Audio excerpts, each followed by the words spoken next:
नाज़रीन, हैदराबाद जे कोहसार isolation ward में corona मुतासिर जवाबदार हथकड़ियन सूधो फरार थी वियो आहे। उन हवाले से वधीक अपडेट करे रहियो आहे मराठी जो रिपोर्टर सलीम मला। जी सलीम, छा अपडेट साईं?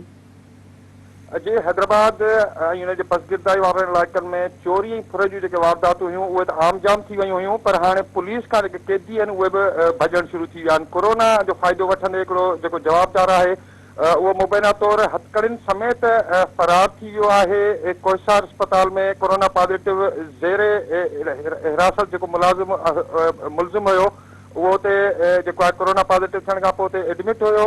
मुलाज़िम जे जेको आहे हुनखे सिक्योरिटी ॾियण जे लाइ उते पुलिस एहलकार मौजूदु हुया, पर तंहिं बावजूदि जेको जवाबदार आहे उहो भॼी वञण में कामयाबु थी वियो। इन हवाले सां पुलिस ज़रियनि जो चवणु आहे त हुन जवाबदार जी गिरफ़्तारी जे लाइ मुख़्तलिफ़ जॻहियुनि ते छापा हया पिया वञनि ऐं उते ड्यूटी ते मौजूदु जेके एहलकार आहिनि उन्हनि खे हिन वक़्तु हिरासत में वरितो वियो आहे। जी सलीम, अवां जी महिरबानी।